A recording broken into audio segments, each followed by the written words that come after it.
climate change, global warming, the liberal, Democrat, leftist, environmentalist worldview and idea, belief and doctrine, because that's what it is, that mankind can control climate and weather, that CO2 is a bad gas, and that if we don't do anything, the world as we know it will end. Couple problems with this. First of all, it's not biblical, right? The world's going to be here until the second coming, according to Scripture, and it's going to be here after that, right? Genesis 8, seed time, harvest, cold heats, summer, winter, day and night, doesn't cease as long as the earth is here. The earth is always going to be here. Next chapter, right? I talked about this last week concerning the Pope's comments about another global flood. God promises never to flood the earth by water again. Extinction and the threat of climate change is not a thing in Scripture. What they claim, what the left claims, what environmentalists and climate change advocates claim is impossible, biblically speaking. I also want to talk a little bit about the science of these things. You can go to answersingenesis.com. You can go to Apologia and hear them talk about this. Crowder talks about it. Daily Wire guys talk about it.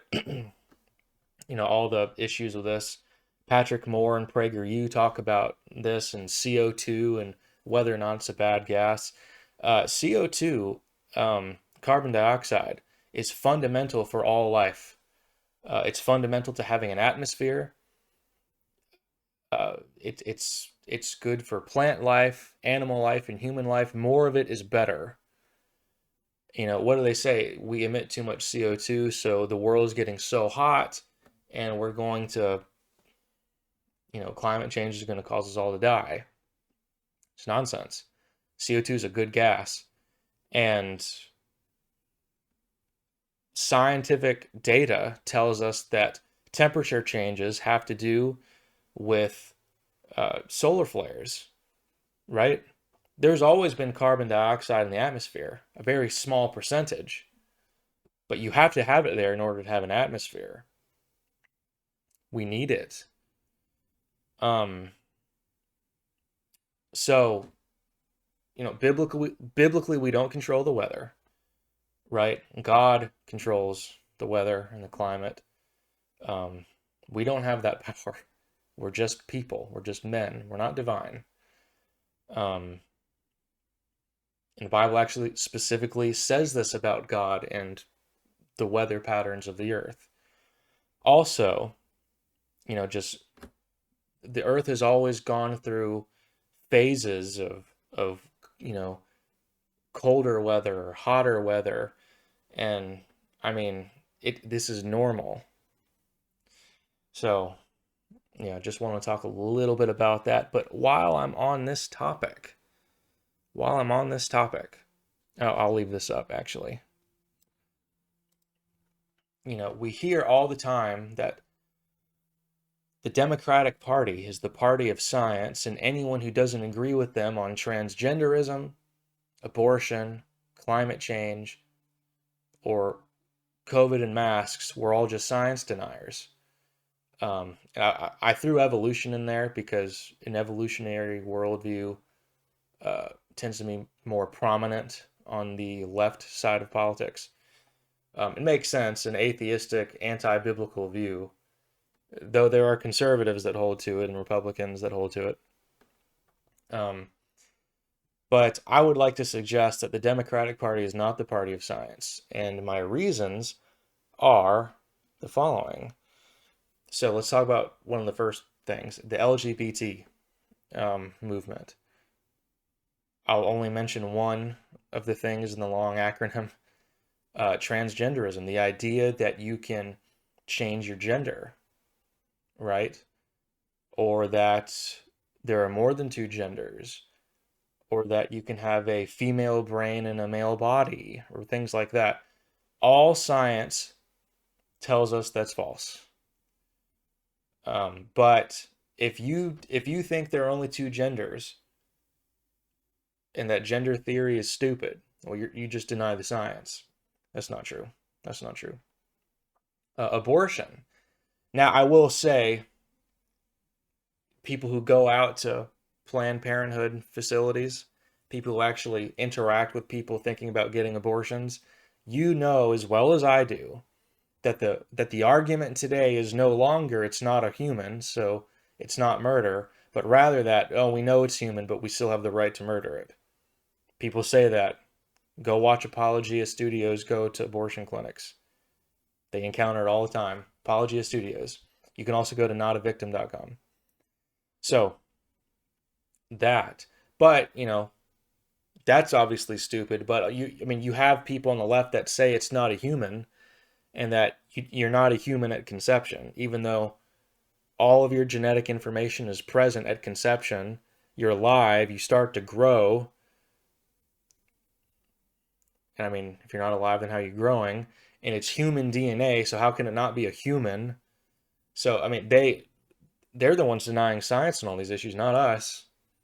Climate change, right? I mean, I just talked about that. The idea that the world's going to end because we drive cars, that's not scientific at all. That's not scientific at all. Evolution, right? Darwinian evolution. The idea that over long periods of time, one kind, not species, but one kind uh, can become another kind. So what I mean by that is I'm not talking about species where you have canines becoming canines through reproduction over long periods of time, or felines becoming felines, right? But something like a canine becoming a feline, or something that's not human eventually evolving into a human, where you have brand new genetic information seemingly coming miraculously out of nowhere. Somehow it gets to us magically. That's not scientific. If you do those Punnett squares, right? Just basic genetics and biology, you end up with a loss of genetic information, right? If you have, you do one of those equations, and let's say you're talking about, I mean, it can be animals, it can be people. It's still the genetic information of that species, or if it's people, then those people.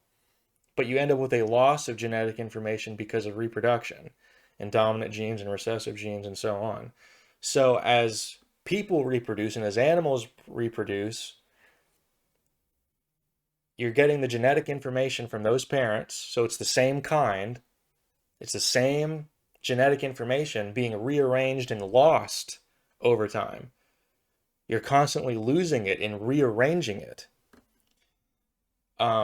There's no brand new genetic information coming in to evolve into something else, like in Darwinian evolution, for an ape-like ancestor to become a human, or for a fish to grow legs and walk out of the sea, right?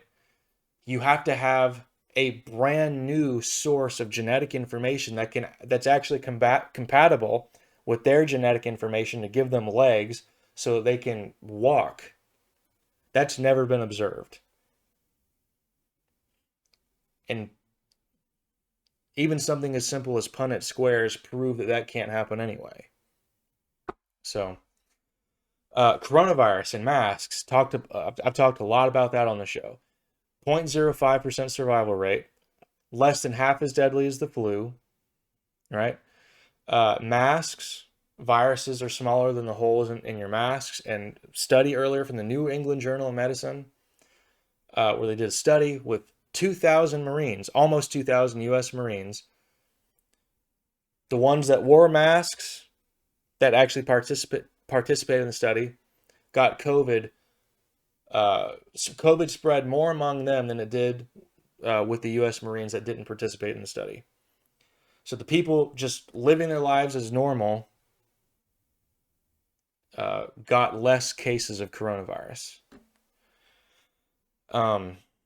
And all of these things, right? Everything that I just said I believe and argued for, I would get called a science denier for, even though it's biblical information and scientific information. These are things that you can actually see a basis for in Scripture. And these are things that you can actually test and observe and use the scientific method to determine. The Democratic Party is not the party of science.